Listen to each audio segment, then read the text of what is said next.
The Lord is revealing.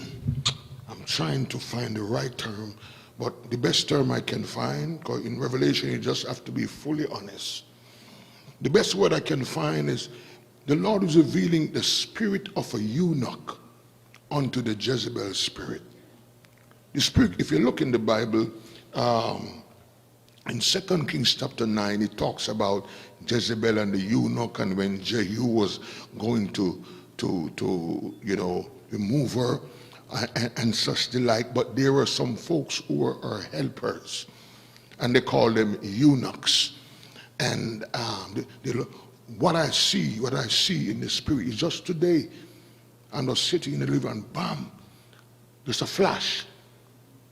A eunuch trying to please Jezebel. But the eunuchs were the ones that Jehu used to remove Jezebel. Don't be a eunuch for Jezebel. Don't take orders for Jezebel. Don't be sympathetic to Jezebel. Not to Jezebel, I mean the Jezebel spirit upon anybody, whoever it is. And as we learn, it can be upon a man too. Anybody displaying the Jezebel spirit, don't do nothing for them. Throw them down. Disappoint them. Don't answer their phone call. Don't give them any ride. Nobody ever know I would go that far. No, they are using you as a eunuch. They are using you. It's not going to be good. It's not going to be good. It's not going to be good. It's not going to be good. I try to give the best explanation from what I see, but it's not, do not be a eunuch. Oh my God. And even as I'm speaking now, the Holy Ghost is helping me. You see, here's what's happening. The Lord is revealing somebody who was very, very anti-beast. Very anti-beast. Very anti-beast. And the spirit of Jezebel has been needling at you, Holy Ghost. Has been needling at you, and you don't feel as anti-beast as before. And you're, my God, you are gradually getting less and less anti-beast, and it's about to please Jezebel. Don't go there. Don't go there, because Jezebel is the main arm of the beast. Don't go there. Do nothing for the beast. Do nothing for Jezebel. It's not, you don't want to go in that condition. If you teach you more about a eunuch, you don't want to be that. You don't want to be that. You know, and every person who take an order from Jezebel is doing the work of the eunuch. So you want to know that spirit, know who's around you, who carry that spirit, that kind of controlling spirit, and want to include them in that group. You got to know it. It's not going to be good. And as the man of God was speaking, some of us take these words regular. No, it's not. He's speaking prophetically. That's how he's speaking. He said, do it quickly. Change quickly. Some of us who are compromising with the beast, change quickly. There's so many revelations that have come from watchmen in the move of God, prophets in the move of God. Some I call them sons of prophets that are not good. There is two before me right now where the Lord is revealing mental breakdown. I'm telling you, mental breakdown. This don't come from me. These are folks in the ministry, not even from New York, who just see mental breakdown because we try to be on both sides. We try to please both sides. We try to please the side of those who are anti-beast and those who compromise. We try to see if we can, make everybody happy. No, let me tell you, it's your mind going to be pay the price. You have to go on one side, and that's why, as the preacher said, that he said, those who are on the law, as a matter of fact, not only Korah said, those who are on the Lord's side, come over here, and the Levites go. Also Jehu said to the eunuchs, he said, eunuchs, those of you who are on my side, let me see you. And about 2 or 3 of them look, and he saw them, and he said, if you're on my side, throw down Jezebel. Yeah. You don't want to, please don't be on both sides. Don't try to please. It's not going to work. You're going to damage your mind. How do I know? In James 1:8 it says, a double-minded man is unstable. Does mind in man is and the revelation that coming there is the Lord is revealing not through me but to others. Somebody after you have to be very careful how you treat the pulpit. You have to be very careful. The Lord is revealing somebody after they hear the message, they were so offended by it that they just go on the pulpit and begin to break up everything. Break up everything is a spirit of violence. And you see, watch somebody say, oh, the pulpit should have preached for that to come. No, it's those things must happen when the pulpit preach.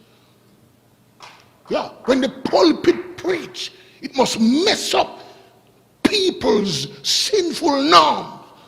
And they can't handle it no more. They're tormented. And they gnash their teeth like what they do to Stephen. Anybody remember what happened to Stephen? The reason they stoned him is that they were tormented with his true message. Oh my God, be very, listen, I'm not going to even say be careful. Follow what the man of God said. Do it quickly. If you are entertaining the beast, entertaining the Jezebel spirit, entertaining the eunuch support of the Jezebel or the beast system, stop it now. Leave it now. Some folks, listen, are about to have breakdown. You are told right here. Some folks are about to have breakdown because you can't handle it. And some of you are so good people and you're trying to handle the weight of the beast. You're trying to handle the weight of, you're not for it. But maybe your son is, or your daughter is, or your mother, your father, and you have to carry the weight for them. And you can't handle it because you're a holy man, you're a holy woman, and they're going to break you down because you are not like that and you're trying to cover for them. Breakdown. Lord, even show, a noble woman just strip herself and expose herself in the public. And these are the things that happen when we try to have it both. I'm telling you, it is near. It is near. It is near. If you're in it, that's why the man of God preached like that. If you're in it, come out of it. If you need prayer, call for prayer and come out and do nothing. This is the reason why God put up this church, why we preach so hard against the beast, so hard against Jezebel. And when I thought it was so hard, my God, and we need to trim a little bit. I remember I'm going to my office, my God, and a very quiet woman run me down to the door and said, Bishop, and with earnestness in her voice, said, Bishop, don't stop preaching against the beast. On Sunday night after church, because most time when I finish preaching, I have to run to my office because I'm wet. But this time I said, I'm going to hang around. And I go down to that door, and I go down to the door. Two women of God, two mothers of Zion were talking. And I go and I greet one. And then as I'm about to greet the second one, she hugged me very tight. And tears begin to come to her eye. I hear what she said. Bishop, please come back. Please come back. Please come back. Please come back. I didn't know what to say.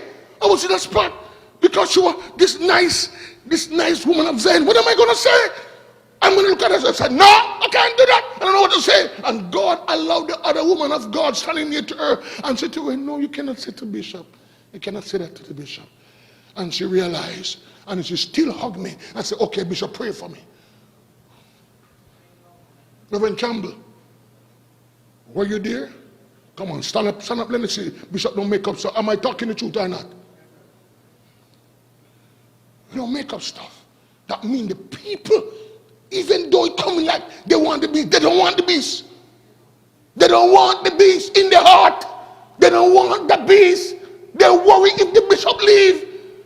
They don't want the beast. You there? There's a lot of people don't want the beast.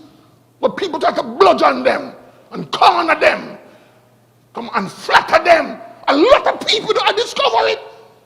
It's the only 2 times I get to stay in the audience, and that every other time I have to run to the office. They don't want the beast. So listen to church. You don't want the beast. That nobody get around you. Nobody get a run. Mental illness coming. Mental breakdown to those who are rebellious and won't hear, and stubborn and won't change.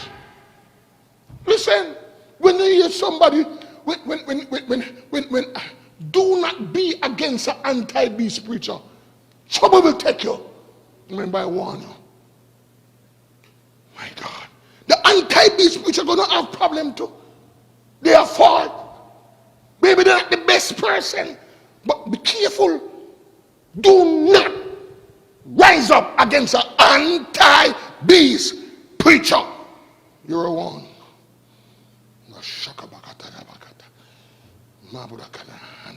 And the preacher said, do it quickly. Do it quickly. Do it quickly.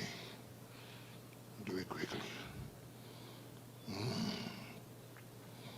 My God. And then another time, I tell you why there's mental breakdown to those who hold on. I'll tell you, because it's all over the Bible. I'll tell you. That's the thing the beast uses when he can't convince you. He uses sorcery. He uses witchcraft. And that's why you make one trip to a wrong church and you finish. Oh my God. You make one trip to a church that is not clear.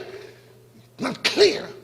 I'm not pointing out any church or any group, but a church that is beast-ridden or beast-led. You go one time, you finish.